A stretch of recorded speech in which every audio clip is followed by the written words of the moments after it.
बच्चों, चलिए जल्दी से अपने वीडियोस ऑन करिए सब बच्चे। ओके, आप में से काफी बच्चों ने मेरे को अपना होमवर्क भेजा, सबने नहीं भेजा, तो प्लीज अपना होमवर्क जो नहीं करे, देखिए ये आप ही के लिए है, मेरा इसमें कुछ नहीं जाएगा, ठीक है। तो आप अपना प्लीज होमवर्क टाइम पे मेरे को भेजिए।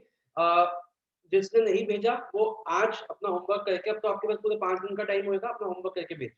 अच्छा, होमवर्क जब मैं देख रहा था तो उसमें से एक दो बच्चों ने तो बहुत ही अच्छे से किया, बिल्कुल वैसे ही किया जैसे मैंने बताया, लेकिन कुछ बच्चे गलती कर रहे हैं प्रेजेंटेशन में। तो मैं एक बार आपको प्रेजेंटेशन फिर से समझाता हूँ यहाँ पे, ठीक है। उसके बाद हम अपना आज का क्वेश्चन आगे लेके चलते हैं, प्रोफेशन एंड लेवल्स। बट उससे पहले हम एक बार जल्दी से रिकॉल करते हैं कि हमने कल क्या क्या किया था। हमने कल 2 क्वेश्चंस किए थे मेनली, और दोनों ही क्वेश्चंस बहुत इंपॉर्टेंट थे। एक था मैनेजमेंट एज आर्ट और एक था मैनेजमेंट एज साइंस। तो दोनों क्वेश्चंस को एक बार 5-10 मिनट्स लगा के रिकॉल करते हैं, ज्यादा नहीं, सिर्फ उसकी हेडिंग्स एंड उसके अंदर का थोड़ा थोड़ा सा पॉइंट। एंड फिर हम अपना आज लास्ट क्वेश्चन करते हैं, management as profession, and then second topic पे चलेंगे, लेवल्स ऑफ मैनेजमेंट। आज एक दो बच्चे न्यू भी है, तो उनके लिए जितना समझ आया आप समझना, नया है, एक दो बच्चे और भी है, आप जितना समझ आया आप समझना, जो नहीं समझ आएगा मैं आपको बैकअप दूंगा। बस आप ये देखो कि आपको आज की क्लास समझ में आ रही है। ओके, सबसे पहले हमने आर्ट शुरू किया था। तो कल जो हमने आर्ट किया था, पहले उसको रिकॉल करते हैं। तो आर्ट की क्या डेफिनेशन थी, बस सब बच्चे मेरे साथ बोलने की कोशिश करेंगे। अनम्यूट करिए इसको। तो और आप लोगों को याद करके लिखना है, कॉपी करके नहीं लिखना। एक दो बच्चों ने तो बिल्कुल ऐसे लिख दिया, फुल स्टॉप भी वहां लगा दिया जहां मेरे नोट्स में लगा हुआ है। तो वो मुझे पता है, थोड़ा बहुत कॉपी किया है, लेकिन कॉपी नहीं करना, आपको याद करके लिखना है। ओके, तो what is art? Art is a skilful and, जल्दी से बोलेंगे, सब बोलेंगे, देखिए, art is a skilful and personalized application of existing knowledge to achieve desired results. It can be acquired through, 3 चीजें होती है, क्या क्या होता है बताइए जल्दी से। It can be acquired through observation and experience. Devansh बहुत सुंदर लग रहा है, बाल को छोड़ और पढ़ाई पर ध्यान दे। ओके, चलिए उसके बाद हमारे 3 फीचर्स क्या थे आर्ट के। ई से क्या था? Existence of theoretical knowledge. B से क्या था? Personalised application. और ए से क्या था? based on practice based on practice and creativity, ठीक है। फिर हमने साइंस। अच्छा, एक बात बताओ अक्षत, क्या मैनेजमेंट एक आर्ट है या नहीं है? मतलब है कि नहीं आर्ट? अक्षत है, क्योंकि सारे फीचर्स हमारे आर्ट के यहाँ पे फुलफिल होते हैं। फिर हमने किया साइंस। तो साइंस की पहले डेफिनेशन की बात करते हैं। तो व्हाट इज साइंस, जल्दी से बताइए, what is science? Systematized body of knowledge that explains certain truths or the operation of general laws, ठीक है। अच्छा, साइंस के 3 फीचर्स थे, some people are unique। S से क्या था? systematized body of knowledge हाँ, पी से principles based on expectation, and you से universal value कमला मैम, ये 2 बच्चे वेटिंग रूम में, इनको एंट्री दीजिए प्लीज। ओके, फिर हमने सर इन्होंने मैसेज नहीं किया।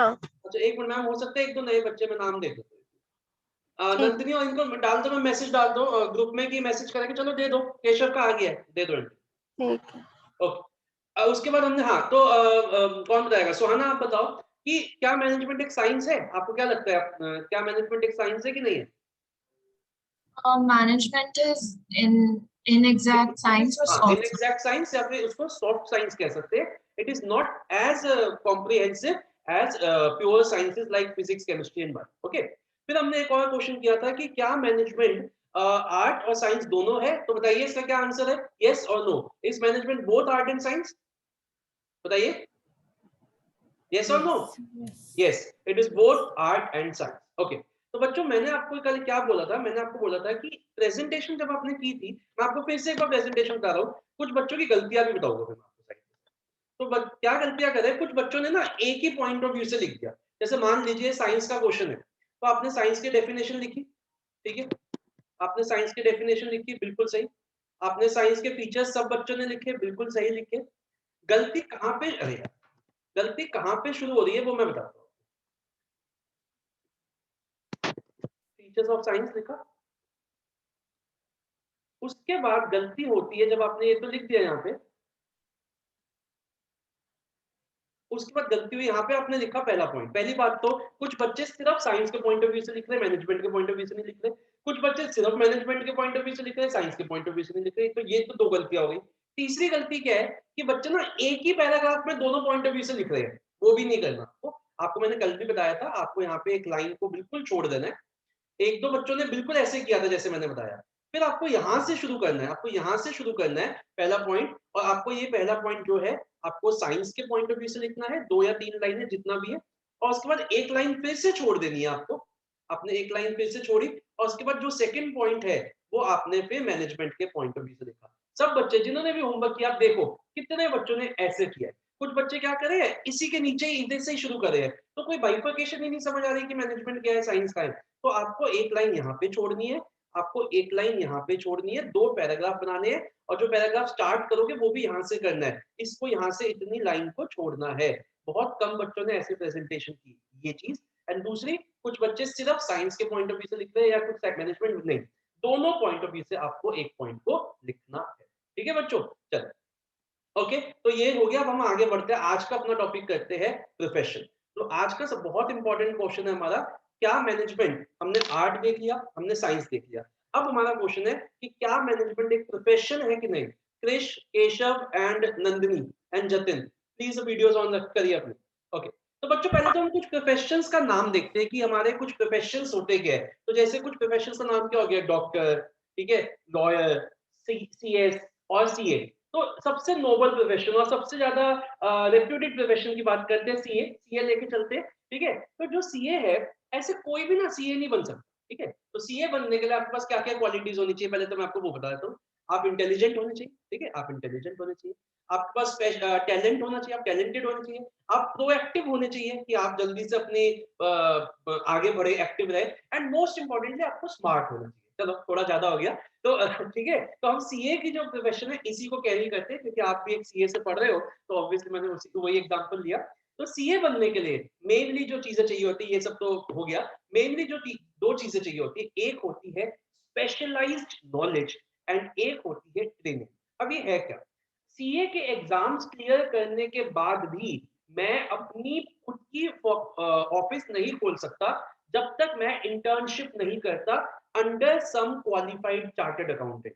ऐसे ही अगर आप डॉक्टर बन जाते हो, डॉक्टर बनने के बाद भी आप अपना क्लिनिक नहीं खोल सकते जब तक आप इंटर्नशिप नहीं करते हो अंडर सम क्वालिफाइड डॉक्टर।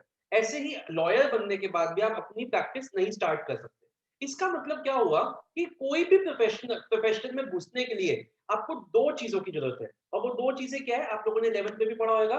पहली चीज, आपके पास एक स्पेशलाइज्ड नॉलेज होनी चाहिए। जो फील्ड है, जिस भी फील्ड में आप एंटर कर रहे हो, उस फील्ड के आपके पास एक स्पेशलाइज्ड नॉलेज होनी चाहिए। और दूसरी चीज क्या है, आपके पास ट्रेनिंग होनी चाहिए। जब तक आपके पास ट्रेनिंग नहीं होगी, आप अपनी प्रैक्टिस स्टार्ट नहीं कर सकते हो। तो बहुत ही सिंपल डेफिनेशन है प्रोफेशन की, सुनना। प्रोफेशन इज एन ऑक्यूपेशन, ये आपने 11th क्लास में पढ़ा होगा, वो एक काम है। It is occupation which is backed, backed मतलब supported by specialized knowledge and training. So what is profession? It is an occupation which is backed by specialized knowledge and training. I repeat once again, अभी notes को नहीं देखना, अभी सिर्फ यहाँ सुनिए। What is profession? It is an occupation which is backed by specialized knowledge and training. Again मैं बोल रहा हूँ, it is an occupation which is backed by specialized knowledge and training. एक बार फिर से बोलता हूँ, it is an occupation which is backed by, backed मतलब supported by specialized knowledge and training. समझ में आ गई बात, याद हो गई। अब आप लोग को से बुलवाता हूँ मैं, लेकिन अभी थोड़ी ना, अभी तो याद हो ही गई, 10-15 मिनट बाद तो याद रखना है। और जो नहीं बोलेगा फिर आपको पता है मैं तो गंदे गंदे शराब दे दूंगा। ठीक है, ओके, आगे बढ़ते हैं। अब हम देखते हैं, जैसे हमने कल आर्ट की थी, आर्ट के 3 फीचर्स थे। देखो यार, नोट्स ओपन मत करो अभी, आप नोट्स बंद रखिए सब बच्चे, कुछ बच्चे नोट्स देख रहे हैं, नहीं अभी कुछ नोट्स नहीं देख। कल हमने आर्ट के किए थे 3 फीचर्स, हमने साइंस के किए थे 3 फीचर्स, प्रोफेशन के होते हैं 5 फीचर्स। तो मैं भी आपके सामने पांचों फीचर्स लिख रहा हूँ, सिर्फ हेडिंग पे ध्यान देना, अंदर का बिल्कुल मत सोचना कि क्या पॉइंट है, सिर्फ हेडिंग पे ध्यान। तो प्रोफेशन के बारे में 5 फीचर्स होते हैं, जिसका पहला फीचर है, देखो सबसे पहला फीचर है वेल डिफाइंड। अभी मैं सारा डिस्कस करूंगा, अभी सिर्फ आप देखना कि हेडिंग क्या है, well defined body of knowledge. बहुत अच्छे से, बहुत टाइम लगाएंगे इस पे। सेकंड फीचर मैं अपने स्लैंग के हिसाब से लिख रहा हूं, ethical code of conduct, ethical code of conduct. तीसरा फीचर होता है हमारा प्रोफेशन का सर्विस मोटिव। आपने इसमें से कुछ फीचर्स 11th क्लास में भी पढ़े होंगे, सर्विस मोटिव। फोर्थ फीचर होता है restricted entry, restricted entry. And fifth feature है हमारा प्रोफेशनल एसोसिएशन, प्रोफेशनल एसोसिएशन। तो पहले सिर्फ और सिर्फ हेडिंग्स को याद करने की कोशिश करेंगे, फिर डिस्कस करेंगे अच्छे से। सबका फर्स्ट लेटर मतलब ज्वाइन किया, स्नेहा फर्स्ट क्लास अटेंड करिए। बेटा हम ना इनको याद करने के लिए हमने स्लैंग्स बना रखे हैं। तो जैसे इसका बड़ा फनी, बड़ा सिंपल सा स्लैंग है, we enjoy at summer rain party. We enjoy at summer rain party. देखिए जो वर्ड मैंने कैपिटल में लिखा है, जैसे WESRT, ये हम यूज कर रहे हैं, और जो हमने शॉर्ट में लिखा है वो सिर्फ सेंटेंस को कंप्लीट करने के लिए यूज किया। जल्दी से आइए एक बार पहले हेडिंग्स याद करते हैं, फिर सारे पॉइंट्स को दोनों पॉइंट ऑफ व्यू से देखेंगे। W से well defined body of knowledge, E से ethical code of conduct, S से सर्विस मोटिव, R से रिस्ट्रिक्टेड एंड P से प्रोफेशनल एसोसिएशन। जल्दी से हेडिंग्स याद करिए और फिर डेफिनेशन भी याद होनी चाहिए। जल्दी से हेडिंग्स याद करिए। W से well defined body of knowledge, E से ethical code of conduct, S से सर्विस मोटिव, P से प्रोफेशनल एसोसिएशन एंड R से रिस्ट्रिक्टेड एंट्री। जल्दी से हेडिंग्स याद करिए पांचों।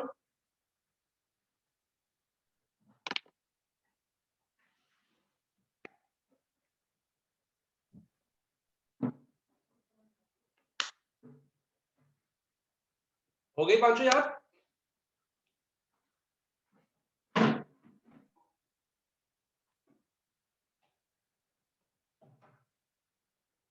ओके चलिए पहले तो डेफिनेशन बोलेंगे। तो सबसे पहले डेफिनेशन बोलते हैं, वैसे वो क्या थी? प्रोफेशन इज एन, जल्दी से बोलेंगे, profession is an occupation which is backed by specialized knowledge and training। ठीक है, चलिए अब एक एक हेडिंग्स बोलते हैं। सबसे पहली हेडिंग क्या बताइए जल्दी से?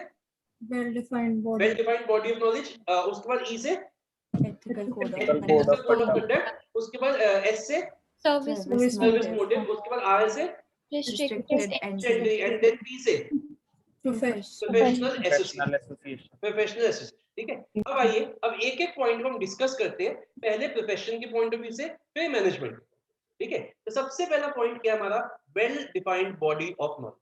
क्या कहता है ये पॉइंट? कि चाहे आप कोई भी प्रोफेशन लो, चाहे आप लॉयर मतलब लॉ लो, चाहे सीए लो, डॉक्टर लो, कोई भी प्रोफेशन लो, हर प्रोफेशन की एक well defined body of knowledge है।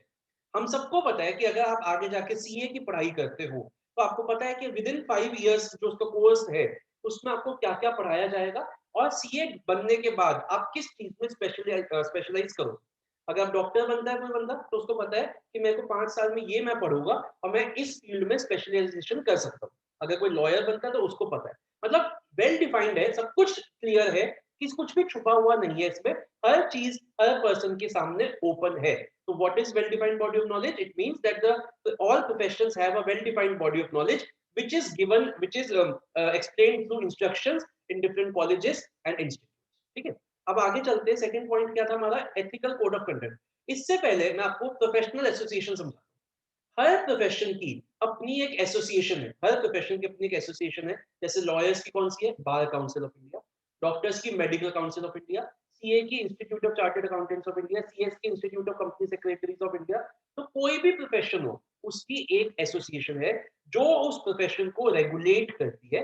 उस प्रोफेशन में जितने भी मेंबर्स है, सीए जो भी उस मेंबर्स है, उन सबकी एक्टिविटीज के ऊपर वॉच रखती है कि कोई भी बंदा कोई गलत काम तो नहीं कर रहा। देखो बच्चों, मतलब ये बोलने की बात है, देखो मैं बोस्ट नहीं कर रहा, लेकिन मान लीजिए आप किसी पार्टी में जाते हो और आपसे कोई हाथ मिलाता है, जैसे आपसे वो कोई पूछता है तो आपका नाम क्या था, आपने बोला, जैसे मैंने बोला राहुल गुप्ता, तो ठीक है ठीक है। लेकिन अगर मैं अपने नाम के आगे लगा दूं I am CA Rahul Gupta, तो थोड़ा सा ना सामने वाला ओ हो जाता है। या डॉक्टर लगा दो या कोई भी लगा दो आई एम सीएस, क्या होता है, ये जो प्रोफेशंस है ना, ये बहुत मुश्किल से आप इसको अचीव कर पाते हो। ऐसा नहीं है कि कोई भी बन जाता है डॉक्टर सीए। मैं आपको थोड़ा सा एक बताता हूँ, मेरा मेंबरशिप नंबर है 522150, और ये था आज से 10 साल पहले। ठीक है, और ये प्रोफेशन शुरू हुआ था 1960 से।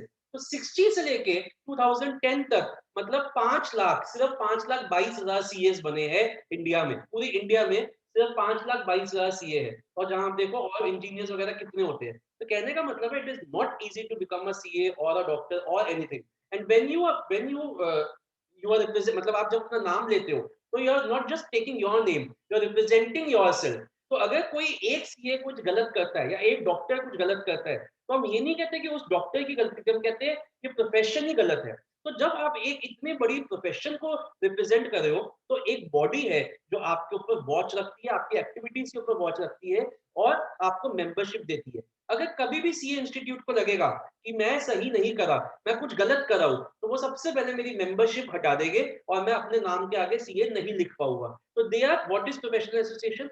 Every profession has its association. जैसे मान लीजिए कोई डॉक्टर है, मान लीजिए कोरोना के टाइम पे किसी डॉक्टर ने कुछ गलत काम किया, गलत इन द सेंस उसने ब्लैक मार्केटिंग की या कुछ भी किया, तो सबसे पहले मेडिकल काउंसिल उसका नाम हटाएगा कि ये हमारे डॉक्टर नहीं है, हमारा इनसे कोई लेना देना नहीं है, क्योंकि वो एक प्रोफेशन को रिप्रेजेंट करे। तो कहने का मतलब क्या है, हर प्रोफेशन की अपनी एक एसोसिएशन होती है जो उसके मेंबर्स के ऊपर एक वॉच रखती है, और अगर उनको लगता है कि कोई भी मेंबर कुछ भी गलत कर रहा है, तो सबसे पहले उस मेंबरशिप, उस बंदे की मेंबरशिप को हटाएगा।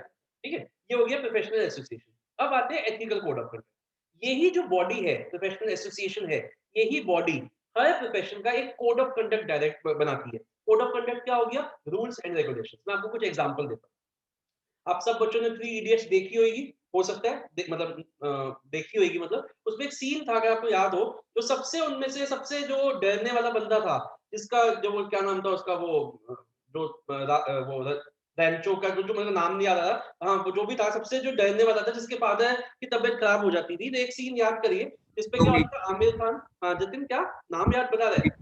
हाँ, ठीक है। तो एक आमिर खान होता था, उसके फिर उसका फादर होता था, उसकी उसके पीछे करीना कपूर होती थी। तो वो क्या कहती थी कि इस एक हिप्पोक्रेटिक ओथ, हर डॉक्टर को जब वो प्रोफेशन में एंटर करता है, उनको एक ओथ लेनी पड़ती है कि हम अपने उसका अपने पेशेंट्स का सही ट्रीटमेंट करें।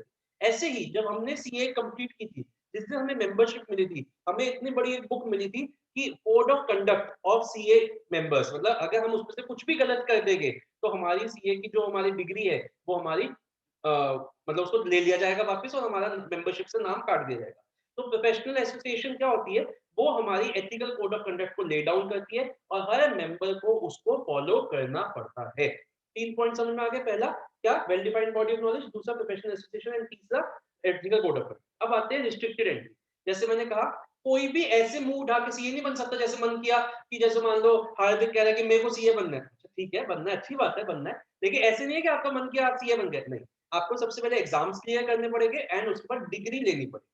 आप चाहो तो आज मैनेजर बन सकते हो, कोई बिजनेसमैन बन सकते हो, आप कोई किसी कंपनी के एंटरप्रेन्योर बन सकते हो अगर आप चाहो, लेकिन आप सीए, डॉक्टर, लॉयर नहीं बन सकते, बिकॉज आपको एग्जाम्स देने पड़ेंगे और डिग्री लेनी पड़ेगी। उसके बाद ही आप अपने आप को सीए बोल सकते हो। ठीक है, तो एंट्री क्या है? रिस्ट्रिक्टेड है, कोई भी ऐसे ही नहीं घुस सकता किसी profession. And lastly, service motive.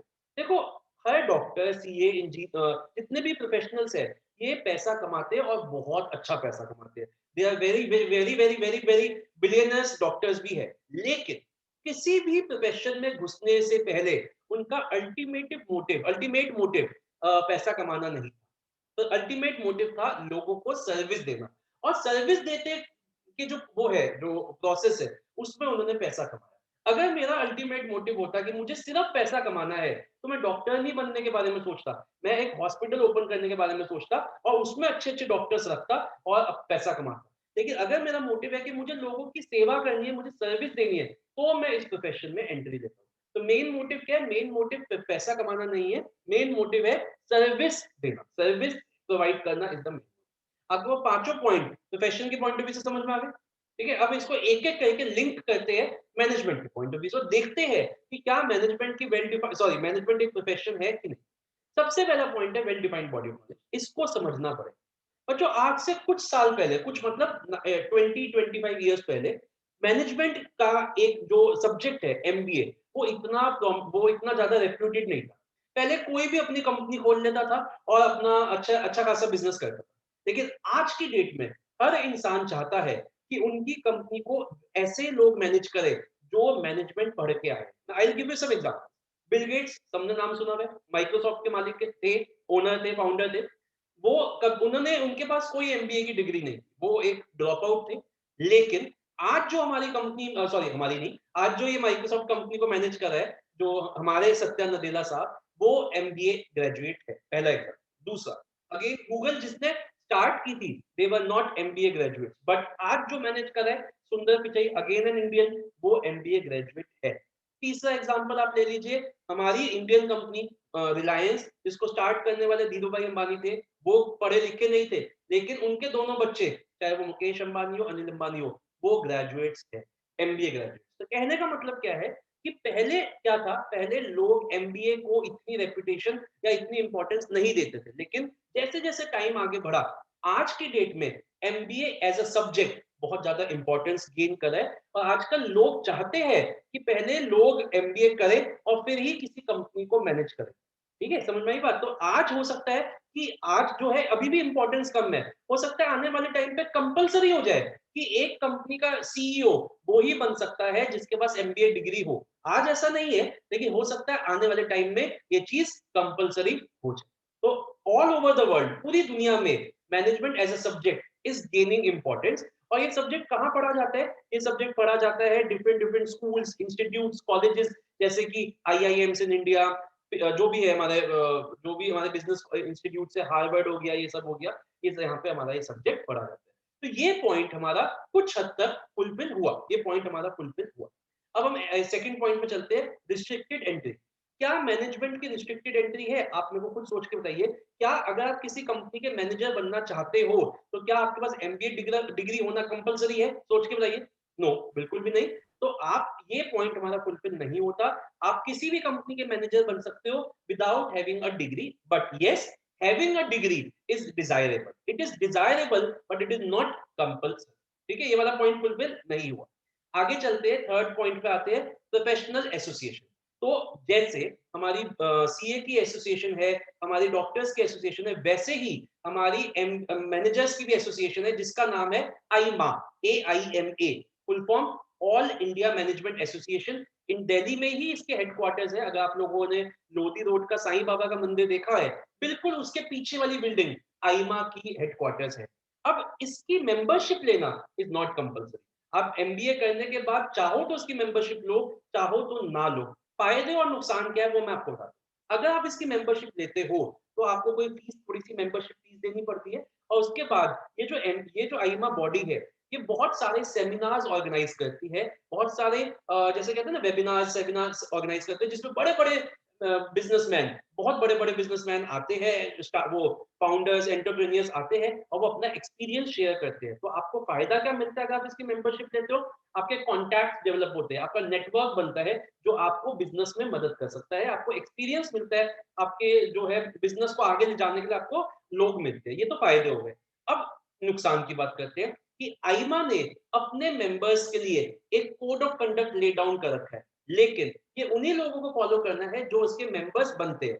तो दोनों पॉइंट समझिए, ना तो इसकी मेंबरशिप लेना कंपलसरी है, लेकिन हाँ, अगर आप मेंबरशिप लेते हो तो आपको फायदा मिलेगा। और क्योंकि इसकी मेंबरशिप लेना कंपलसरी नहीं है, तो जो उसने code of conduct lay down कर रखा है वो भी फॉलो करना कंपलसरी नहीं है। तो लेकिन हाँ, जैसे मैंने कहा, डिजायरेबल है। तो ये दोनों पॉइंट्स भी हमारे कुछ हद तक फुलफिल हुए। Professional association and ethical code of conduct भी फुलफिल पूरे नहीं हुए, कुछ हद तक हुए। हम कहेंगे मेंबरशिप कंपलसरी नहीं है, बट हाँ, डिजायरेबल है। समझ में आ गया पॉइंट? अब आते हैं लास्ट पॉइंट, सर्विस मोटिव। तो क्या सर्विस मोटिव पॉइंट फुलफिल होता है कि नहीं? तो वैसे जैसे हम सबको पता है, हमने ऑब्जेक्टिव पढ़े थे लास्ट टू लास्ट क्लास में, किसी भी मैनेजमेंट का ऑब्जेक्टिव होता है अपनी ऑर्गेनाइजेशन को प्रॉफिटेबल बनाना। लेकिन हमने एक और ऑब्जेक्टिव पढ़ा था, और उस ऑब्जेक्टिव का क्या नाम था? Social objective. तो अगर किसी कंपनी की मैनेजमेंट अच्छी होगी तो ना सिर्फ वो प्रॉफिट मेकिंग के पीछे भागेगी, वो सोशल ऑब्जेक्टिव के पीछे भी भागेगी और सोसाइटी को सर्व करने के बारे में भी सोचेगी। तो ये वाला पॉइंट हमारा फुलफिल हुआ। तो अगर हम 5 पॉइंट्स की बात करें तो 5 में से कितने पॉइंट हमारे फुलफिल होते हैं? पहला पॉइंट हमारा फुलफिल हुआ, well defined body of knowledge, yes, कुछ हद तक फुलफिल हुआ। फिर आते हैं हम अपने प्रोफेशनल एसोसिएशन, नहीं हुआ। Restrict ethical code of conduct नहीं हुआ। रिस्ट्रिक्टेड एंट्री नहीं हुआ। सर्विस मोटिव यस हुआ। ठीक है, तो इससे हम क्या कंक्लूड कर सकते हैं कि मैनेजमेंट आज प्रोफेशन नहीं है। Is management a full fledged profession? No, it is not. लेकिन हमने देखा कि हर जगह डिजायरेबल है कि प्रोफेशनल डिग्री होनी डिजायरेबल है, आपके पास एक प्रोफेशनल एसोसिएशन की मेंबरशिप होना डिजायरेबल है। तो डिजायरेबल है, तो क्या हम ये कह सकते हैं कि आज तो मैनेजमेंट एक प्रोफेशन नहीं है, लेकिन हो सकता है आने वाले टाइम में वो एक फुल फ्लेज्ड प्रोफेशन बन जाए? तो अगर क्वेश्चन आएगा is management a full fledged profession, तो आपका आंसर होगा no, it is not. Let us see how it is, and उसके बाद कंक्लूड करेंगे no it is not a full fledged profession, but yes it might become a full fledged profession in coming years, but as of now it is not a full fledged profession. समझ में आया बच्चों अच्छे से? कोई doubt तो नहीं है किसी के मन में? क्लियर है? ऐसा करते हैं एक बार जल्दी से डेफिनेशन रिकॉल करते हैं। तो क्या डेफिनेशन थी जल्दी से बोलेंगे? प्रोफेशन इज एन, सब बोलेंगे that, profession is an Occupation. occupation which is Occupation which is backed backed by आगे Specialized. specialized And knowledge training. and training। Okay, उसके बाद हमने 5 इसकी हेडिंग थी, जल्दी से पांचों हेडिंग्स बोलेंगे। पहली हेडिंग बताइए डब्ल्यू से, well defined body of body of okay, उसके बाद ई से, मैं रैंडमली पूछ रहा हूं, ई से ethical code of ethical code of conduct, S से Service motive. ई से Professional. Professional association, and R से restricted and चलिए बच्चों, अब ऐसा करते हैं, इसको एक बार अपने नोट से पढ़ते हैं, ठीक है, फिर हम अपने नेक्स्ट क्वेश्चन पे चलेंगे। तो कम टू पेज नंबर 1.7 पे आइए, 1.7। ओके, आइए। A profession is an occupation which is backed by specialized knowledge and training। आपने अंडरलाइन किया, नॉलेज एंड ट्रेनिंग को हाईलाइट किया। आप स्लैंग लिख लीजिए वहां पे, we enjoy at summer rain party. अगर नहीं लिखा तो लेफ्ट साइड में स्लैंग लिख लीजिए, ये लिखा हुआ है।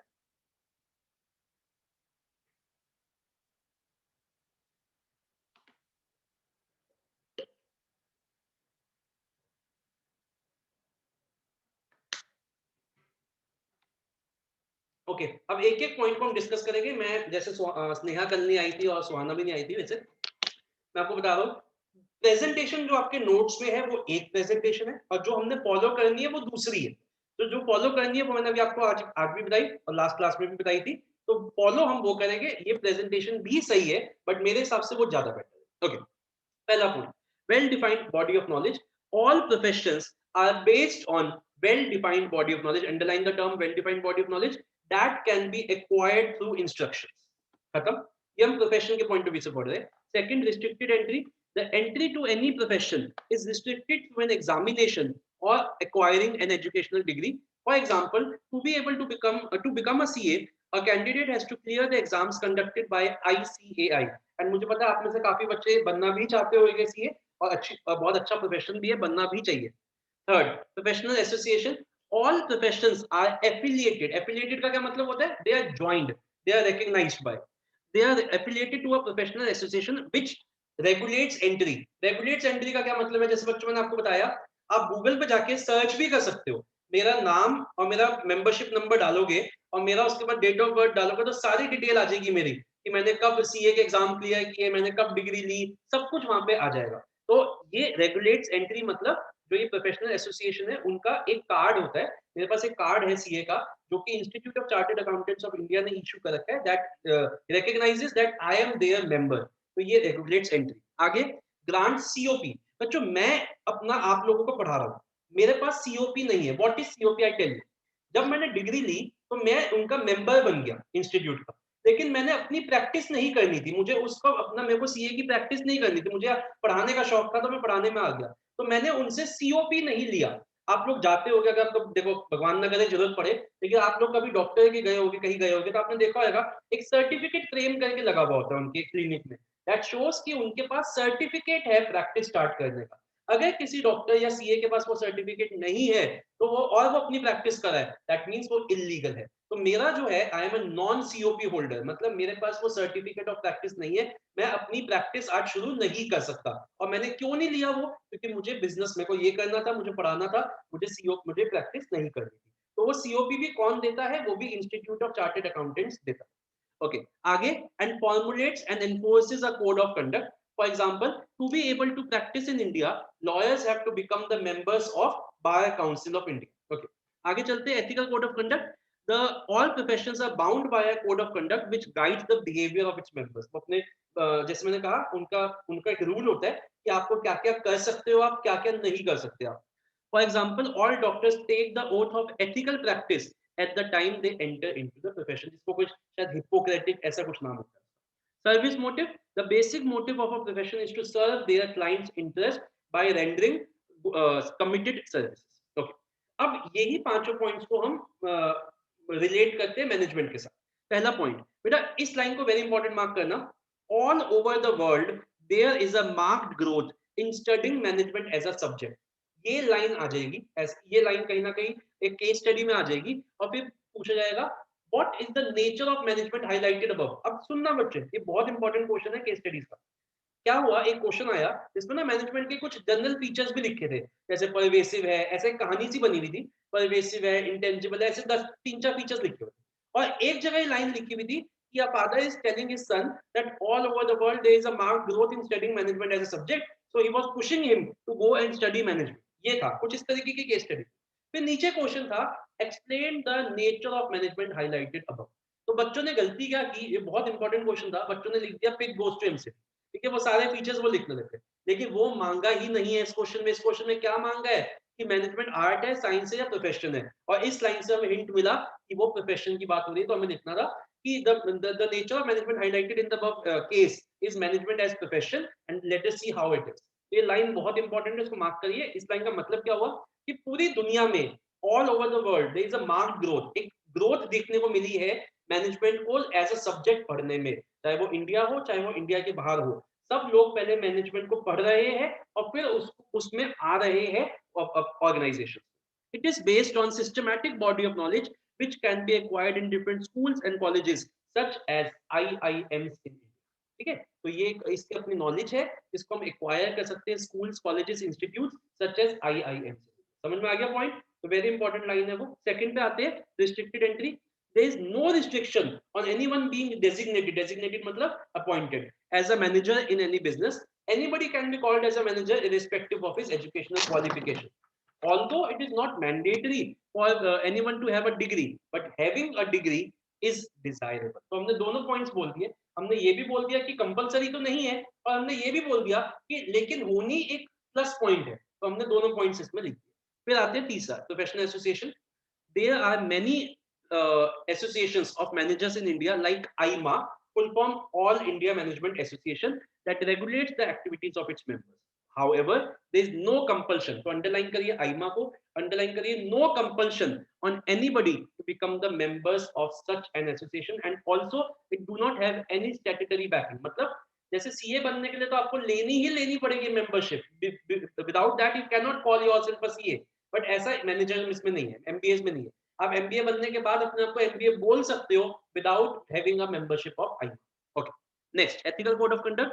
There are various associations of managers like AIMA that has laid down the code of conduct for its members, however there is no compulsion। तो जब आप उसके मेंबर ही नहीं बने तो आपको वो फॉलो करना भी आपके लिए कंपलसरी नहीं। Okay, lastly, service motive। The basic purpose of management is to help the organization achieve its goal, which may be profit maximization, but ये लाइन को इंपॉर्टेंट मार्क करिए। However, profit maximization as the objective of management does not hold true and is fast changing। सिर्फ profit maximization is not the goal, वो बदल रहा है। If an organization has good management team which is effective and efficient, it will automatically serve the society by providing good quality products and services at reasonable prices। तो ये वाला point हमारा fulfil होता है। तो कंक्लूजन पे आते हैं। Although management does not satisfy all the requirements of a profession, it is to a large extent profession in character। मतलब वैसे तो वो फुलफिल नहीं करा, लेकिन देखा जाए तो हर जगह डिजायरेबल है, तो कह सकते हैं कि वो एक प्रोफेशन है। But today it may not be recognized as a full-fledged profession, but it might become a full-fledged profession in future। अब बच्चों एक बहुत इंपॉर्टेंट चीज मैं आपको बता रहा हूँ। अगर क्वेश्चन आता है एक कि कौन से पॉइंट्स फुलफिल होते हैं, सुनिएगा, कौन से पॉइंट्स फुलफिल होते हैं मैनेजमेंट एंड प्रोफेशन में, तो सबसे पहला पॉइंट वेल डिफाइंड वाला फुलफिल हो रहा है, ये ना मैं केस स्टडीज पे आपको बता रहा हूँ। और दूसरा फुलफिल हो रहा है सर्विस में। कौन से फुलफिल नहीं होते, बिल्कुल 100% फुलफिल नहीं होते, ये फुलफिल हो रहे हैं। कौन से 100% फुलफिल नहीं हो रहे, वो है हमारा restricted entry and professional association. ठीक है, अगर आता है कि 3 पॉइंट्स लिखने हैं फुलफिल होने के भी और या फुलफिल ना होने के भी, तो बच्चों ये वाला जो पॉइंट है एथिकल कोड ऑफ कंडक्ट, ये हम दोनों में डाल सकते हैं, बट तीसरी प्रेफरेंस अगर 3 मांगे तब। तो अगर मांगे कि what are the 3 points that do not make management a full fledged profession, तो फर्स्ट ये, सेकंड ये, थर्ड ये। और अगर आते हैं कि what are the 3 points that make management a profession, तब भी फर्स्ट ये, सेकंड ये एंड थर्ड ये। तो मतलब ये एक बीच का पॉइंट है ठीक है, ये चीज आप कहीं नोट डाउन करिए क्योंकि ये केस स्टडी में बहुत आती है कि what are two features that make management a profession, तो ये वाला पॉइंट और ये वाला पॉइंट, या what are the two features that do not make management a profession, तो ये वाला, और अगर 3 आ जाता है तो आपको ये लिखना है। तो मतलब ये पॉइंट को मान के चलते हैं कि ये कुछ हद तक फॉलो हो भी रहा है, कुछ हद तक फॉलो नहीं, तो इसको ऐसे ही कहीं भी छोटा सा नोट डाउन कर लीजिए नोट्स पे।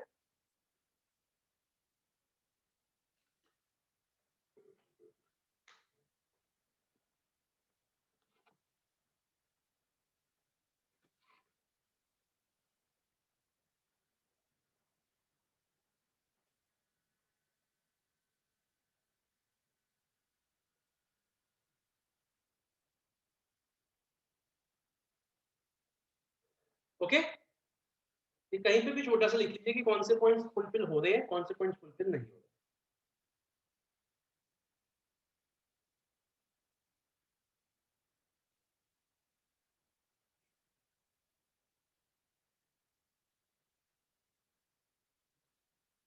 चलिए अब आते हैं, तो हमारे तीनों क्वेश्चंस हो गए बच्चों, ये तीनों क्वेश्चंस बहुत इंपॉर्टेंट है। क्या हुआ, हो गया, सबने लिख लिया? ओके, तीनों क्वेश्चंस बहुत इंपॉर्टेंट है, आर्ट साइंस प्रोफेशन। अब मैंने आपको कल भी बताया था, मैं ये चीज आपको बतानी भूल गया था कि पता कैसे चलेगा कि हमें नेचर का, मैंने आपको बताया था कि नेचर इस चैप्टर में नेचर के दो मतलब, एक तो नेचर ऑफ मैनेजमेंट फिर goes to MCD pervasive intangible, एक ही है। तो हमें पता कैसे चलेगा कि सर कौन से आंसर लिखना। तो जैसे बच्चों आपको ध्यान सुनिएगा मेरी बात, अगर क्वेश्चन डायरेक्ट आता है explain the nature of management, तो आपको लिखना है पिक गोस टू एमसीडी, ठीक है। अगर आता है question explain the nature of management as art science profession, तो आपको इन तीनों में से लिखना है, ठीक है। अगर केस स्टडी आती है और उस केस स्टडी में सिर्फ और सिर्फ फीचर्स की बात हो रही है, परवेसिव इंटेंजिबल वगैरह, तो आपको वो लाइंस कोट करनी है। किसी भी प्रोफेशन, आर्ट साइंस प्रोफेशन में से कोई भी एक लाइन आ जाती है, जैसे आर्ट की भी मैंने बताई थी, एक दो लाइन हमने अंडरलाइन की थी, या प्रोफेशन की आज की, या साइंस की, अगर कोई भी एक लाइन आ जाती है केस में, तो आपको आर्ट साइंस प्रोफेशन वाला नेचर, समझ में आ गया कब कौन सा बताना है, ये बात समझ में आ गई, क्योंकि इसमें बहुत कंफ्यूजन होती है। नेचर का मतलब फीचर्स भी है और नेचर का मतलब ये, ठीक है। चले आगे बढ़े। ओके, अब हमारा एक नेक्स्ट टॉपिक हम शुरू करने जा रहे हैं, बहुत ही इजी टॉपिक है जिसका नाम है लेवल्स ऑफ मैनेजमेंट। तो सुनिएगा, आराम से सुनिएगा, ज्यादा मुश्किल नहीं है। एक ऑर्गेनाइजेशन में जितने भी मैनेजर्स काम करते हैं, वो सब को हम 3 लेवल्स में डिवाइड करते हैं, top level, middle level and lower level. तो हमें करना क्या है, हमें देखना है कि लेवल्स क्या होते हैं, फिर हमें देखना है कि किस लेवल पे किस तरीके के लोग काम करते हैं, और फिर हमें देखना है कि उस लेवल के उस पर्सन का क्या काम है। क्योंकि क्वेश्चन कैसा आएगा, क्वेश्चन आएगा योर फादर इज वर्किंग या your grandfather has retired from the post of this position, name the level where he is working and also explain any two functions performed by him, तो ये आएगा। क्या आ जाएगा, your uncle is responsible for performing this function, name the level where he is working and also explain any other two functions। तो हमें पता होना चाहिए कि कौन सा पर्सन किस लेवल पे काम कर रहा है, पहली बात, और दूसरा हमें पता होना चाहिए कि उस लेवल पे उस पर्सन के क्या क्या काम होते हैं। समझ में आ गई बात? तो सबसे पहले हम देखते हैं कि लेवल्स ऑफ मैनेजमेंट की डेफिनेशन क्या है। तो यहाँ देखिएगा जरा, अभी नोट्स बंद, बिल्कुल नोट्स बंद। लेवल्स ऑफ मैनेजमेंट को हम एक पिरामिड में बनाते हैं, एक पिरामिड फॉर्म में हम लेवल्स बनाते हैं, और हम ये बोलते हैं कि एक ऑर्गेनाइजेशन में, अगर ये एक ऑर्गेनाइजेशन का पिरामिड है, तो एक ऑर्गेनाइजेशन में जितने भी मैनेजर्स काम कर रहे हैं वो 3 लेवल्स में डिवाइड। सबसे पहला होता है हमारा टॉप लेवल, फिर आती है मिडिल लेवल, और फिर आती है हमारी लोअर लेवल। लोअर लेवल के 4 नाम होते हैं, लोअर लेवल, दूसरा फर्स्ट लाइन मैनेजर, तीसरा सुपरवाइजरी मैनेजमेंट, एंड चौथा हमारा होता है ऑपरेशंस मैनेजर। ऑपरेशनल नहीं, ऑपरेशंस, सॉरी ऑपरेशनल मैनेजर। ये हमारे 4 नाम होते हैं, 1 2 3 4। पहली बात, ये फर्स्ट लाइन है तो कुछ बच्चे इसको सेकंड लाइन, इसको थर्ड लाइन बोल देते हैं, नहीं, इसको ही हम सिर्फ फर्स्ट लाइन बोलते हैं, ना इसको सेकंड लाइन बोलना है ना थर्ड लाइन। अब सबसे पहले तो हमें ये समझना है कि सर लेवल्स ऑफ मैनेजमेंट की 1 मार्क की डेफिनेशन अगर आ जाती है, what do you understand by levels of management, तो उसका क्या मतलब। तो बच्चे एक बात बताओ, ये जो लाइन है, ये लाइन और ये जो लाइन है, ये कह क्या रही है, मेरे को एक बात बताइए, ये जो 2 लाइनें हैं, ये कह क्या रही है बिटवीन दीज 3 पोजीशंस, बताइए ये क्या कर रही है लाइन, सोच के बताइए, लाइन क्या हायर पोस्ट के लोगों को क्या कर रही है, डिवाइड और हायर पोस्ट के लोगों को डिवाइड करिए। तो यही हमारी डेफिनेशन बन गई, लाइंस ऑफ डीमार्केशन। एक डेफिनेशन हमारी बन गई, lines of demarcation between various management position. पहली डेफिनेशन बन गई, हम इसकी दो डेफिनेशन याद करेंगे। पहली डेफिनेशन बन गई हमारी lines of demarcation between various management position, ठीक है। और दूसरी डेफिनेशन क्या देखिए, ये जो मैनेजर यहाँ पे काम कर रहा है वो अपने से नीचे वाले को अथॉरिटी पास करेगा। अगर कुछ काम करना है तो ये अथॉरिटी पास करेगा, ऐसे नीचे पास होगी अथॉरिटी। और यहाँ पे जो बंदा काम कर रहा है नीचे, वो अपने से सीनियर को रिस्पॉन्सिबल होगा काम के लिए, इसको ऊपर वाले को काम करके देना पड़ेगा, इसको अपने से ऊपर वाले को काम करके देना पड़ेगा, इसको अपने से ऊपर वाले को काम करके देना पड़ेगा। तो ये क्या हो गई, ये हमारी हो गई रिस्पॉन्सिबिलिटी। तो क्या हम ये बोल सकते हैं कि एक चेन बन गई है अथॉरिटी रिस्पॉन्सिबिलिटी की, that is line of D, sorry that is levels of management. तो ये हो गई हमारी फर्स्ट डेफिनेशन। और हमारी सेकंड डेफिनेशन क्या हो गई, चेन ऑफ, दोनों ही याद करनी है आपको क्योंकि दोनों ही 1 मार्कर में आ सकती है। Chain of authority responsibility relationship, chain of authority responsibility relationship in an organization, chain of authority responsibility relationships in an organization is known as levels of management। दोनों डेफिनेशन को याद करने की कोशिश करते हैं जल्दी से, फिर हम एक एक लेवल को उठाएंगे और देखेंगे उनके अंदर कैसे लोग काम करते हैं, सॉरी, और उनके क्या क्या फंक्शन होते हैं। पहले दोनों डेफिनेशन को याद करेंगे जल्दी से। Lines of demarcation between various managerial positions, and second, chain of authority responsibility relationship in an organization is known as levels of management। तो जल्दी से याद करेंगे, दोनों डेफिनेशन से याद करिए। Lines of demarcation between various managerial positions and second, chain of authority responsibility relationship in an organisation is known as levels of management. जल्दी से याद करिए दोनों डेफिनेशन।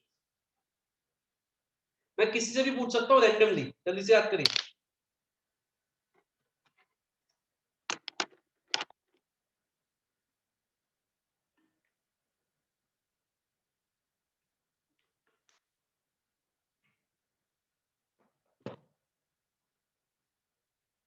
हो गई, चल आइए जल्दी से हम आगे बढ़ते हैं। तो सबसे पहले कौन जाएगा, हाँ अक्षत बताएगा। अक्षत बताइए, वो वाली डेफिनेशन बताइए, पहली वाली लाइंस वाली बताइए। Lines of demarcation between different various managerial positions, ठीक है। ओके, मलिका आप दूसरी बताओ।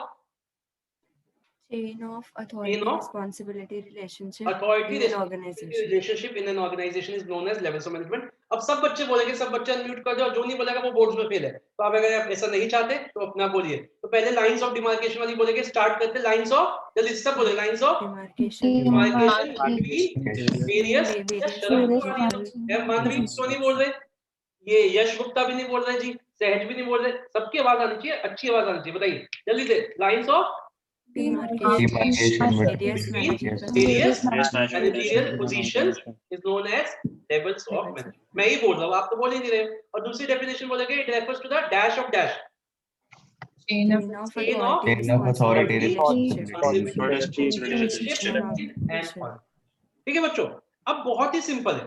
अब ना मैं आप ही से आंसर दिलवाऊंगा। सेकंड, पहला हम करने जा रहे हैं टॉप मैनेजमेंट। तो पहले तो आप मुझे बताइए, देखो सोचना तो मुश्किल है आप लोगों के लिए कि आप किसी कंपनी के टॉप लेवल पे आ सकते हो।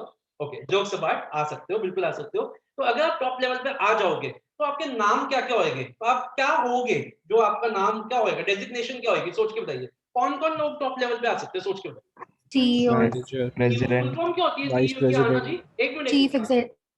Chief Executive Officer। अच्छा, सीईओ, सीएफओ, सीओओ तीनों होते हैं। सीईओ हो गया चीफ एग्जीक्यूटिव ऑफिसर, सीएफओ हो गया चीफ फाइनेंशियल ऑफिसर, और सीओओ हो गया चीफ ऑपरेटिंग ऑफिसर। ठीक है, चलिए और बताइए और कौन हो सकते हो। वाइस मैनेजर, प्रेसिडेंट, वाह मैनेजर, कौन सा मैनेजर, ये सारे मैनेजर ही है लोअर तक। मैनेजर कौन सा manager, director, vice president, president, president, managing director आप बोल सकते हो। मैनेजिंग डायरेक्टर हो गया, वाइस प्रेसिडेंट हो गया, प्रेसिडेंट हो गया, ये सब हमारे, हाँ ये सब हमारे क्या हो गए, टॉप लेवल पे। अब समझते हैं बच्चों इनके फंक्शंस क्या क्या होंगे। तो ना अगर आप देखोगे अपने नोट्स में, इनके ना कोई एक एक लाइन है, सिर्फ एक एक लाइन, और मिडिल और लोअर में तो हेडिंग्स भी नहीं है, सिर्फ एक एक लाइन है। तो मैं क्या करूंगा, अभी हम क्या करेंगे, आज हमारे लास्ट क्वेश्चन है ये। मैंने टॉप की तो हेडिंग्स बना रखी है, मिडिल एंड लोअर की हेडिंग्स में अभी आपको लिखवाऊंगा, और तीनों के स्लैंग से हम इनकी हेडिंग्स को याद करेंगे। और अगर हेडिंग याद हो गई ना तो अंदर का हो गया, क्योंकि हेडिंग ही अंदर लिखी हुई है, अंदर है ही नहीं पॉइंट। इनफैक्ट एनसीईआरटी में हेडिंग्स है ही नहीं। हेडिंग बनाने का मतलब सिर्फ ये होता है कि उससे इजीली याद हो जाता है। तो हम क्या क्या करेंगे, हम एक एक सबकी हेडिंग्स बनाएंगे, ठीक है, अभी मैं लिखवाऊंगा, और हेडिंग से हम स्लैंग से याद करेंगे, और बस आपको वही याद करना है। तो it is a very simple question. अब इतने आराम से इसको करेंगे, देखिए आप ऐसे समझिए इसको, टॉप मैनेजमेंट के फंक्शंस है, 7 फंक्शंस है। आप इसको ऐसे समझिए, एक जॉइंट फैमिली में आप रहते हो, ठीक है, आप एज्यूम करिए कि आप एक जॉइंट फैमिली में रहते हो। तो आप मुझे बताइए कि जॉइंट फैमिली में टॉप लेवल पे कौन होएगा, आपके जैसे ग्रैंड पेरेंट्स हो गए, ठीक है, आपके ग्रैंड पेरेंट्स टॉप लेवल पे आ गए, तो उनका रोल क्या है घर पे वो समझते हैं, ठीक है, उनका रोल क्या है घर पे वो समझते हैं। तो क्या मैं बोल सकता हूँ सबसे पहले उनका क्या काम होएगा कि वो ये देखेंगे कि घर में हर जितने भी एसेट्स होने चाहिए, चाहे वो फिक्स्ड एसेट्स हो, चाहे वो वर्किंग एसेट्स हो, चाहे वो रोजमर्रा के लिए पैसे हो, चाहे वो कोई ड्यूरेबल खरीदने के लिए पैसे हो, वो होने चाहिए, यस और नो। तो ये कौन देखेगा, ग्रैंड पेरेंट्स देखते हैं, जब तक वो एक्टिव है घर में तो वो देखते हैं। तो सबसे पहला क्या हो गया, सबसे पहला हो गया assembling resources for the organisation. आप इसको रिलेट करिए अपनी फैमिली से, assembling resources for the organisation, ठीक है जी। अच्छा और बताइए आपके हिसाब से, आप पहले बताइए और क्या फंक्शन हो सकते हैं उनके, या टॉप लेवल के आपके हिसाब से और क्या फंक्शन हो सकते हैं, सोच के बताइए, सोच को यार, क्या हो सकता है टॉप लेवल के, क्या फंक्शन है। Decision अगर making. आप किसी टॉप लेवल के में आ गए तो आपका क्या फंक्शन होगा, बस बैठना है, चुप होके है, यही काम है, क्या काम हो सकता है आपको बताइए।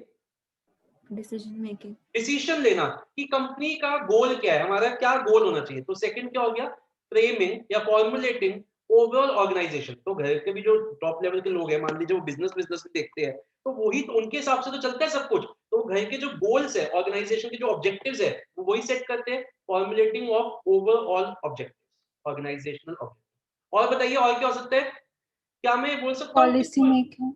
क्या कह रहे हैं बताइए। Policy making. पॉलिसी मेकिंग, बिल्कुल सही बोला आपने, पॉलिसी मेकिंग, मैं इसको यहां लिखूंगा, framing of overall policy, policy overall policies for the organisation, ठीक है। ओके, अब देखिए क्या मैं ये बोल सकता हूँ कि जो ग्रैंडफादर वगैरह होते हैं, ग्रैंड मदर होते हैं, वो ये देखते हैं कि जितने भी घर में मतलब लोग हैं, उन सबके बीच में एकता बनी रहे, कोई झगड़े ना हो। तो क्या मैं बोल सकता हूँ coordinating the activities of different departments, मतलब उनके नीचे उनके बच्चे हैं, फैमिली है सबकी अपनी अपनी, झगड़े ना हो, कोई क्वेरल्स ना हो, coordinating the activities of different departments. Okay, आगे चलते हैं। वो ये देखते हैं कि घर एक एक मतलब एकता के साथ आगे बढ़े, उनमें कोई ब्रेकअप ना हो जाए कि चाचा अलग भाग रहा है, ताऊ अलग भाग रहा है, सब अलग अलग हो रहे हैं, मैं जा रहा हूँ मैं जा रहा हूँ, और पता चले घर के बच्चे मैं भी बंदी लेके भाग रहा हूँ, ऐसे नहीं करना ना। तो हमें वो ये देखते हैं कि घर में सर्वाइवल रहे, घर का एक एकता जो है वो बनी रहे। तो welfare and survival of business, welfare and survival of business. आगे देखते हैं, वो ये देखते हैं कि काम बिल्कुल वैसे हो रहा है जैसे उन्होंने डिक्टेट किया है। भाई काम तो उन्होंने बोल दिया, काम वो थोड़ी ना करेंगे, काम तो घर के उनके बच्चे बहू यही सब करेंगे। तो वो ये देखते हैं कि काम वैसे हो रहा है जैसे उन्होंने बोला है। इसका है, हाँ, controlling and monitoring the activities, controlling and monitoring the activities. Okay, and lastly वो क्या करते हैं, वो अपने से जो नीचे लोग हैं, अपने से जो मतलब अपने बच्चे हैं, उनको काम देते हैं, उनको काम डेलीगेट करते हैं। तो organising activities to be perform, organising activities to be perform. अभी सिर्फ आप हेडिंग्स पे ध्यान देना, और है ही सिर्फ हेडिंग। तो अब एक एक करके इसको हम ऑर्गेनाइजेशन से देखते हैं। तो सबसे पहले अगर ऑर्गेनाइजेशन की कोई टॉप मैनेजमेंट है तो उसका क्या काम होगा, उसको ये देखना है कि कंपनी में जितने रिसोर्सेज होने चाहिए, चाहे वो फिक्स्ड रिसोर्सेज हो, चाहे वो वर्किंग कैपिटल हो, क्या वो है, पहला पॉइंट। फिर वो ओवरऑल गोल्स ऑब्जेक्टिव सेटअप करेंगे सबके लिए, दूसरा पॉइंट। वो देखेंगे कि जितने भी डिपार्टमेंट्स है वो आपस में एक साथ चल रहे हैं, जिन किसी के बीच में कोई झगड़े तो नहीं है, कोई अननेसेसरी फाइट्स तो नहीं हो रही। चौथा, वो देखेंगे कि उनकी कंपनी लॉन्ग टर्म के लिए सर्वाइव करे, वेलफेयर हो कंपनी का।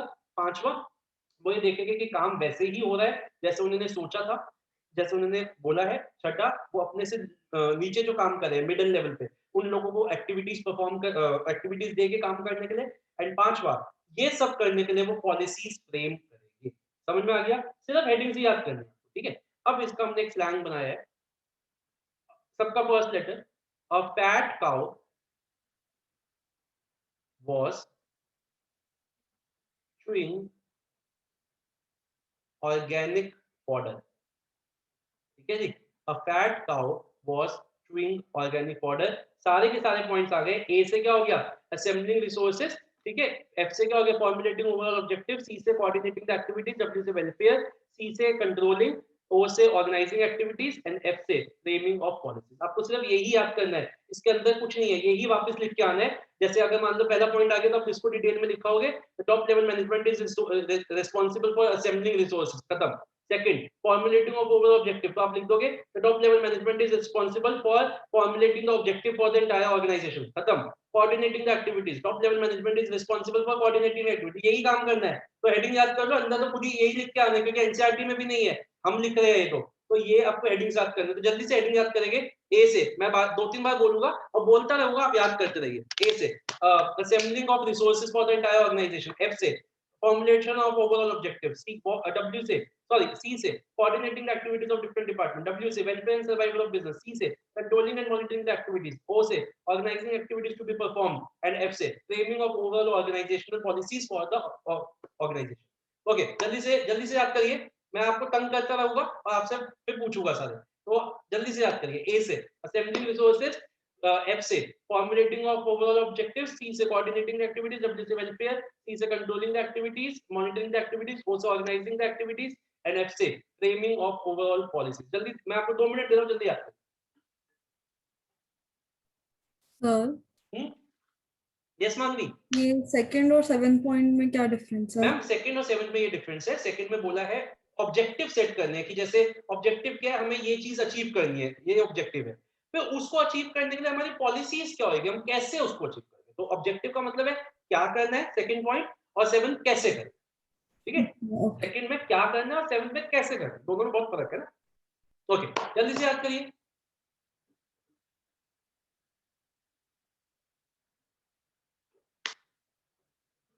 हो गया भाई, इतना टाइम नहीं है, हो गया। ओके, तो अब हम करते हैं इसको बंद, और कोई नोट्स नहीं खोलेगा, एक एक करके जल्दी से करते हैं। तो पहला ए से क्या था, जल्दी से बताइए। ए से सब बोलेंगे, जो फेल है कोर्ट में, तनीशी, देवांश, भव्या, केशव, अद्वित, ये सॉरी अद्वित का मैसेज आया था, सब बच्चे अपने वीडियोस ऑन करिए। नंदरी, ओके, जल्दी से बताइए ए से क्या है, जल्दी से। Assembling of assembling of required resources, F से 2 एफ थे, नहीं एक ही एफ था, बताइए जल्दी से। हां 2 एफ थे, तो बताइए। Framing of overall organization, organizational objective, ठीक है। W से क्या था, welfare and C से 2 C थे, C से क्या था, coordinating controlling the activities and coordinating the activities, ठीक है। बस खत्म, यही तो थे। और O से organizing activities to be performed, ठीक है। अब एक बार जल्दी से आप अपने रजिस्टर में लिख दीजिए, सिर्फ हेडिंग जल्दी से, अभी बिना देखे, जो देख के लिखेगा अभी पता ही आपको,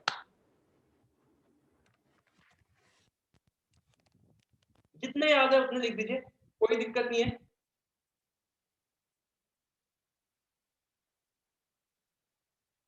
हम आज इतना करेंगे जिससे नेक्स्ट सैटरडे को हमारा चैप्टर फिनिश हो जाएगा, और उसके बाद आपका टेस्ट होएगा। तो आप प्लीज इसको पढ़ना शुरू कर दीजिए, आपका इसका सब्जेक्टिव टेस्ट होएगा, ऑब्जेक्टिव नहीं, सब्जेक्टिव।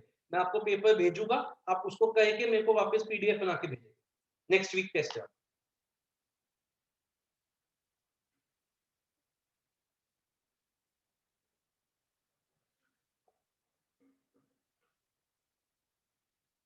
और आज मैं आपको इसका एक असाइनमेंट भेजूंगा एमसीक्यूज का, उसमें से अभी आप सारे क्वेश्चन नहीं कर पाओगे, उसमें अराउंड 50-60 क्वेश्चंस है।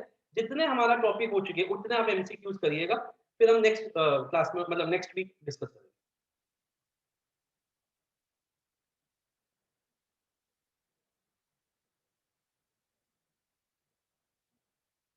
A fat cow was chewing organic fodder, अब याद करेंगे।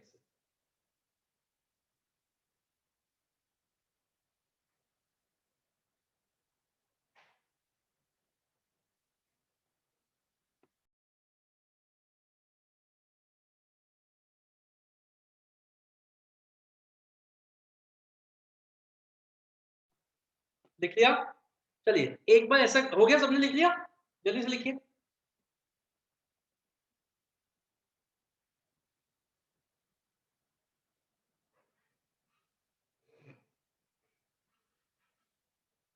मान्या लिख लिया सारे, कितने लिख लिया मान्या? 6 हो गए, एक और बचा अभी ढूंढना। आपने कितने लिखे हैं? तो लास्ट तक है। चलिए ओके, अब ऐसे आप रुक जाइए, अब सब रुक जाइए, अब मैं एक एक पॉइंट बोल रहा हूँ और आप सेल्फ चेक करेंगे, सेल्फ चेक, और आप मार्क्स देंगे अपने आप को। तो पहला पॉइंट है, मतलब आपके सीक्वेंस ऊपर नीचे हो सकती है, वो कोई बात नहीं। पहला पॉइंट था असेंबलिंग ऑफ रिसोर्सेज, सही है तो 1 mark. Second, framing of overall organisational policies, 1 mark. Framing of overall organisational objectives, third, 1 mark. उसके बाद वेलफेयर एंड सर्वाइवल, 1 मार्क। उसके बाद organising activities to be perform, 1 mark. उसके बाद आप लिखेंगे controlling the monitoring, controlling and monitoring, 1 mark. And दूसरा coordinating the activities. Okay, अब बताइए 7 किस किस के हैं? हाथ जरा कर खड़ा करें, किस किस के साथ हो सही थे? एक, बस एक, अक्षत, और किसी के नहीं थे। और 6 में 1 2, बस 2 नहीं, 3 4, ठीक है। चलिए 5 किस किस के ठीक थे? 5 तो सबके ठीक थे।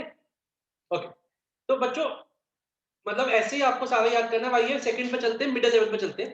थोड़ा सा नीचे आ गए, अब हम थोड़ा सा नीचे आ गए, मिडिल लेवल पे आ गए। तो मिडिल लेवल पे कौन कौन लोग होते हैं बताइए? मिडिल लेवल पे कौन, अगर आप मिडिल लेवल पे काम कर रहे हो तो आपका क्या नाम हो सकता है? जरा सोच के बताइए, कौन हो सकते हो?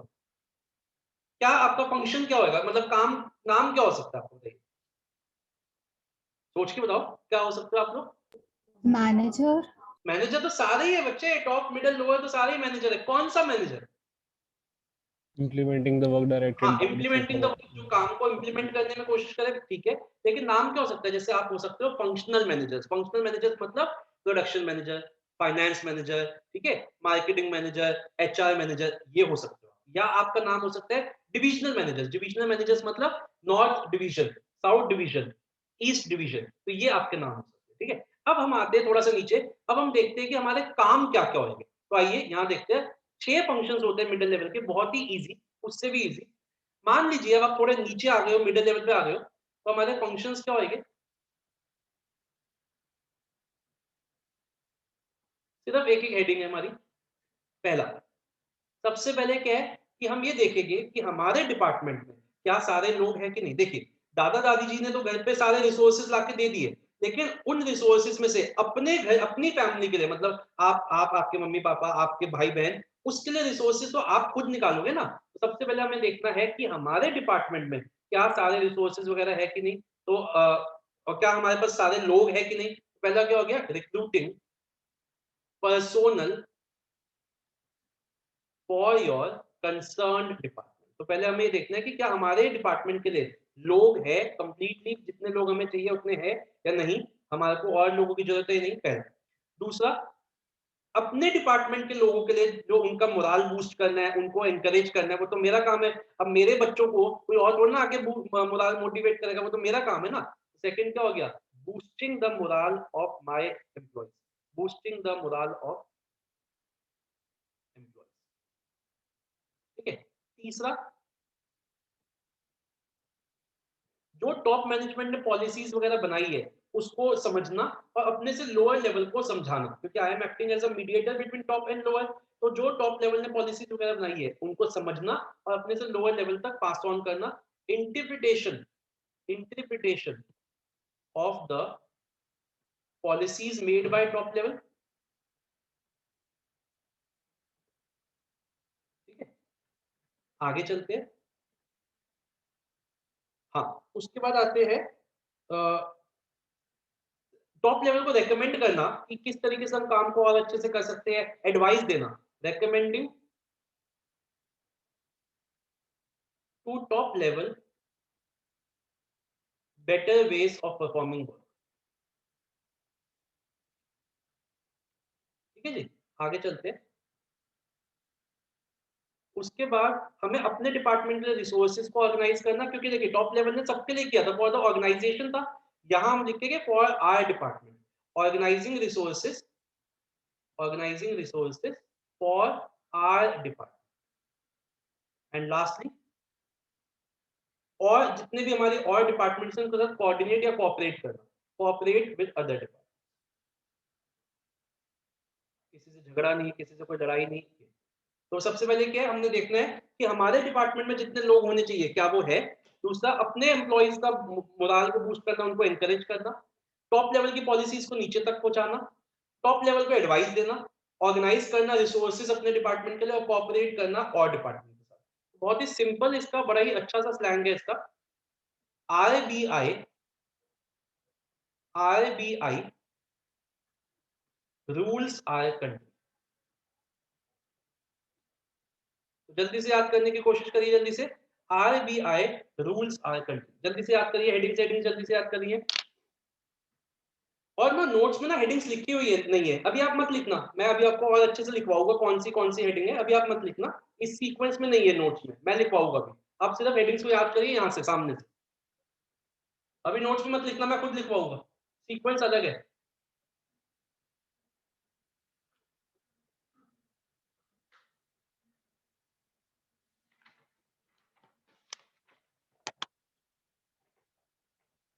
जल्दी से याद करिए, हो गया?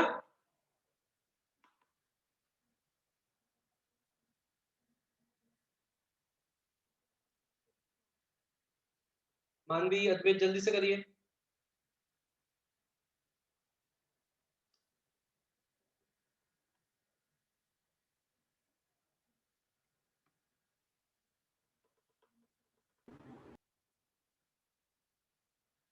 चलिए बोले एक बार, हो गया?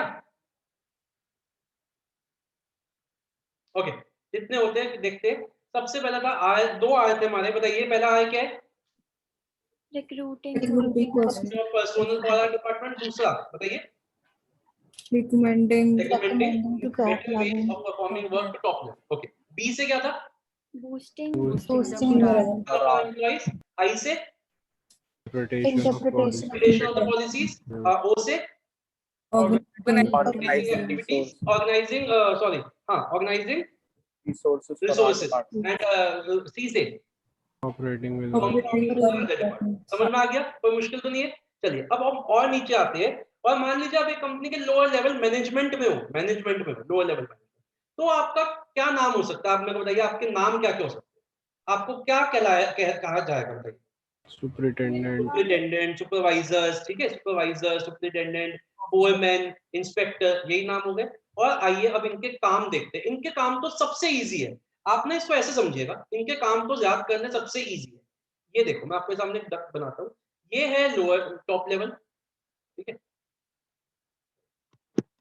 ये है टॉप लेवल, ये है वर्कर्स, और ये है मिडिल लोअर लेवल।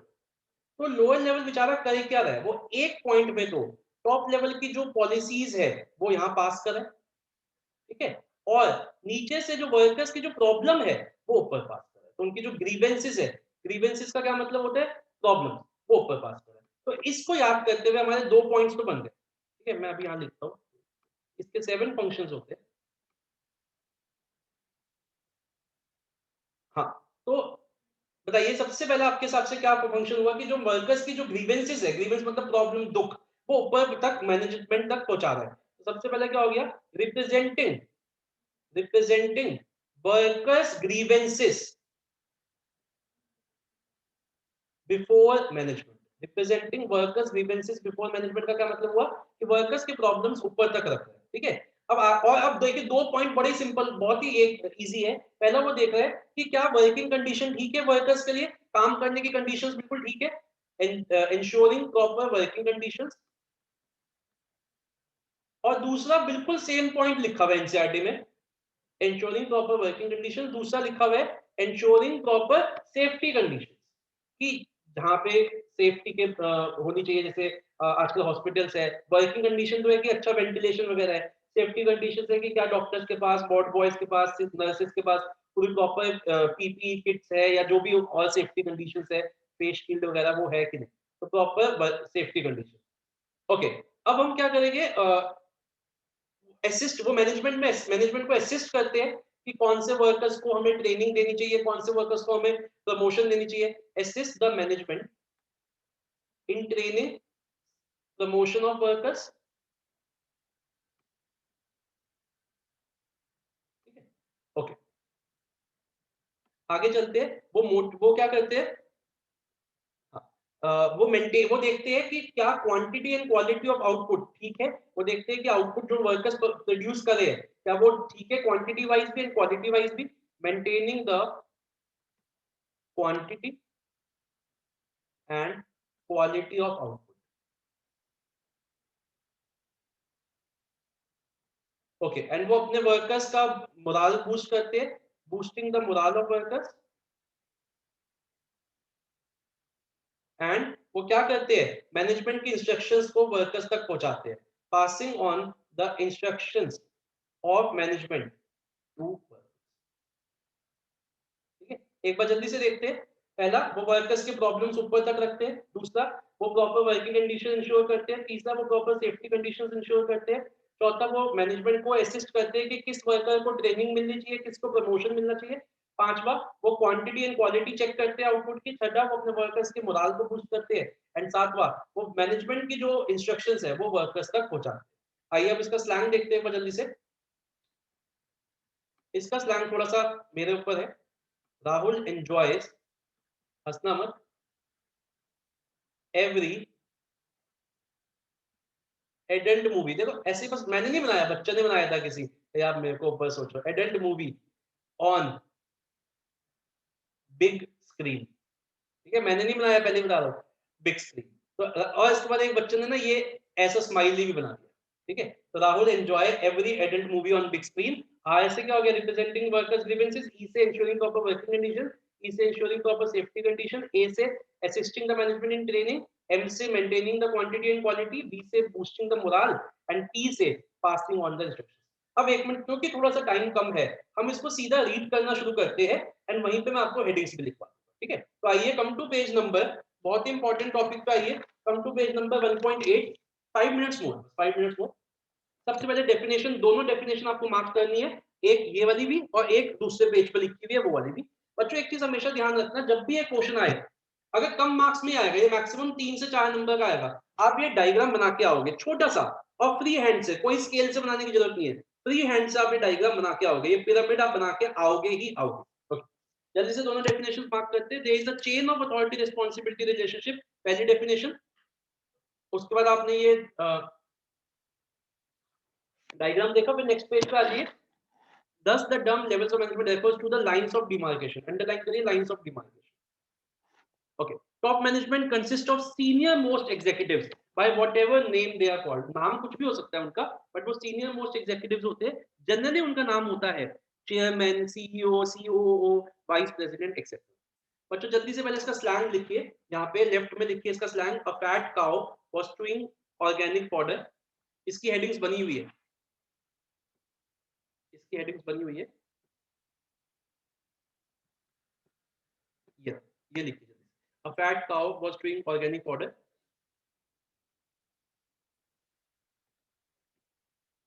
ओके, आइए जल्दी से इसको रीड करते हैं एक एक करके। पहला point, coordinating the activities of different departments, their basic task is to integrate diverse elements and coordinating the activities of different departments। देखो वही चीज भी से लिख दी, तो अगर आपको हेडिंग्स याद हो गई तो एक तरीके से आपको अंदर का याद हो गया। इनफैक्ट एनसीईआरटी में अंदर का है ही नहीं, एनसीईआरटी में एक ही लाइन लिखी हुई है, मैंने हेडिंग्स बनाई है जिससे इजीली याद हो जाए। Second, welfare and survival. The top level managers are responsible for the welfare and survival. Third, formulating overall goals.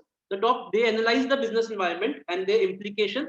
They formulate the overall goals. अगर आपसे याद ना हो तो आप पहली लाइन कट कर सकते हो, एनालाइज वाली लाइन कट कर दो, सीधा लिख लीजिए they formulate the overall organizational goals. Fourth, the top level managers frame the plans and policies to achieve the objectives. Fifth, the top level managers assign jobs to different people working at middle level. Sixth, the top level management arrange all the financials required to carry out the activities and also buy the fixed assets. Seven, the top level managers ensure that the work is carried out according to plan. समझ में आ गया, बिल्कुल same है। अब आते हैं middle level पे। It is a link between the top and the lower level. They are the subordinates to the top level and superiors to the first line. तो मतलब टॉप लेवल के तो नीचे आते हैं और फर्स्ट लाइन के ऊपर आते हैं। They are usually known as, बच्चों डिविजनल हेड्स के एक दो एग्जांपल लिख लो, डिविजनल हेड्स के एक दो एग्जांपल लिख लो, जैसे प्रोडक्शन मैनेजर, ठीक है, प्रोडक्शन मैनेजर, मार्केटिंग मैनेजर, ये सब डिविजनल हेड्स होते हैं। या फिर इनको हम बोल सकते हैं north west division manager, south division manager. ये डिविजनल हेड्स एक कलेक्टिव नेम है। इनके अगर आपका क्वेश्चन में आता है your father is working as a production manager, तो आपको घबराना नहीं है ये कौन है, that means he is working at middle level only.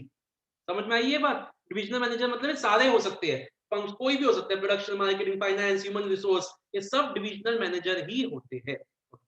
बेटा इसको वेरी वेरी इंपॉर्टेंट मार्क करिए, ऑपरेशंस मैनेजर, क्योंकि कंफ्यूजन होती है। बहुत इंपॉर्टेंट क्वेश्चन है, बोर्ड्स वाले खेल लेते हैं आपके साथ, वो लिखते हैं your father is working as an operation manager, operations manager, full stop.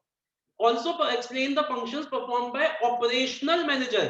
तो देखिए आपके ऑपरेशंस मैनेजर कौन से लेवल का है? ऑपरेशंस, बताइए ऑपरेशंस मैनेजर कौन से लेवल पे है? मिडिल। और आपको मांगा क्या है? ऑपरेशनल। तो बेसिकली आपको लिखना है my father is working at middle level. ये तो हो गया एक पॉइंट। दूसरा, the functions perform by operational manager that is lower level. समझ में आई बात? ठीक है, तो आप एक एरो बना लीजिए ऑपरेशंस मैनेजर से लेके, ऑपरेशंस मैनेजर जहां से वो जो वर्ड है वहां पे, और जो आपका नीचे उसी पेज पे नीचे ऑपरेशनल मैनेजर लिखा हुआ है वहां तक एक एरो बना, जिससे आपको ये समझ आ जाए कि दोनों अलग अलग लोग हैं, ये दोनों अलग अलग लोग। मिडिल लेवल पे ऑपरेशंस लिखा हुआ है और नीचे ऑपरेशनल लिखा हुआ है। तो आप यहाँ पे लाइन बना लीजिए जिससे आपको ये याद रहे कि दोनों अलग अलग लोग, they are not same. Okay. And ये सुपरिटेंडेंट, बेटा प्लांट सुपरिटेंडेंट अभी आप में से किसी ने बोला भी था, अगर प्लांट सुपरिटेंडेंट है तो वो मिडिल लेवल का होगा, और अगर सिर्फ सुपरिटेंडेंट है तो वो लोअर लेवल का होता है, क्योंकि प्लांट सुपरिटेंडेंट को बेसिकली हम प्लांट मैनेजर को प्लांट सुपरिटेंडेंट बोलते हैं। तो अगर प्लांट सुपरिटेंडेंट है तो वो मिडिल लेवल है, और अगर सिर्फ सुपरिटेंडेंट है तो वो लोअर। अब आइए जल्दी से इनके फंक्शंस है, मैं इनकी हेडिंग्स बनवा देता हूँ, आपके पास हेडिंग्स नहीं बनी हुई। तो सबसे पहले की हेडिंग लिखिए इंटरप्रिटेशन ऑफ प्लान्स, आप वहीं पे मार्क भी कर सकते हो, interpretation of plans and policies made by top level. यही आप अगर हो सके तो हाईलाइट कर दीजिए, और अगर आप लिखना चाहते हो तो लिख दीजिए। और इसका आप आई कैपिटल लिखिए, I. Second, organizing resources for their concern department, O. Third, Jatin Sneha videos on करिए। थर्ड की डेफिनेशन आपको लिखनी पड़ेगी, sorry heading, recruiting personnel for their concern department, recruiting personnel for their concern department, recruiting personnel for their concern department, R mark करिए इसका। Fourth की भी आपको लिखनी पड़ेगी, boosting the morale of their employees, boosting the morale of their employees, B mark करिए, B mark करिए। Fifth की cooperating with the other department, C. क्या हुआ, कोई मिस हुआ है किसी का? Cooperating with the other departments, C. And last का recommending to the top management new और बेटर वेज, आर। तो बेसिकली थर्ड एंड फोर्थ की आपको बनानी पड़ेगी। कोई मिस तो नहीं हुआ किसी का? अब इसका स्लैंग लिखिए, RBI rules are control, RBI rules are control.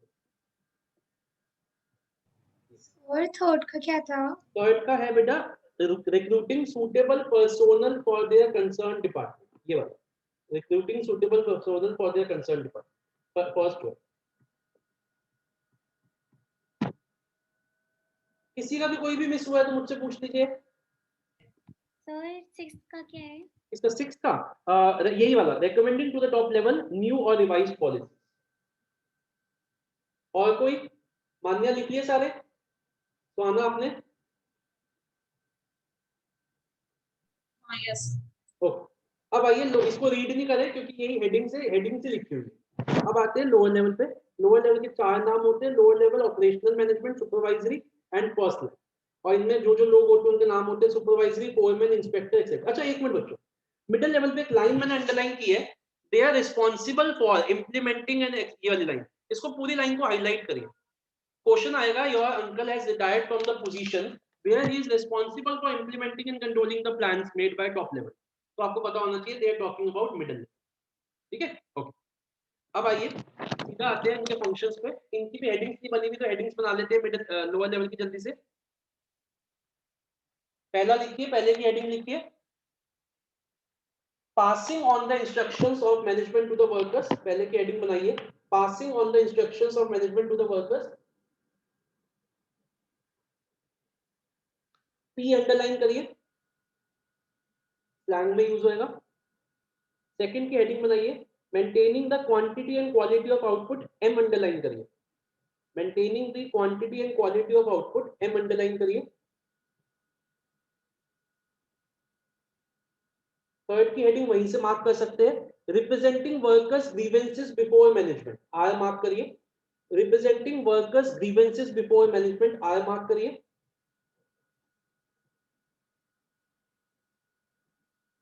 Fourth की हेडिंग वहीं से मतलब बनानी पड़ेगी आपको, ensure proper working conditions, E mark करिए, ensure proper working conditions, E mark करिए।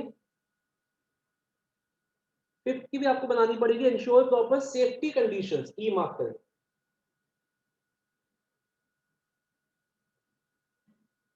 6th की boosting the morale of employees, B mark करिए। Boosting the morale of employees, B mark करिए। And lastly assisting the management, ये पूरी line वहां पे आ जाएगी, in selection and training of workers, A mark करिए। In selection and training of workers, A mark करिए। प्लान लिखिए जो यहाँ पे आपके स्क्रीन पे आ रहा है, राहुल एंजॉयज। अच्छा, इसमें सबका फर्स्ट लेटर कैपिटल है, बिग स्क्रीन एक ही वर्ड है, बिग स्क्रीन।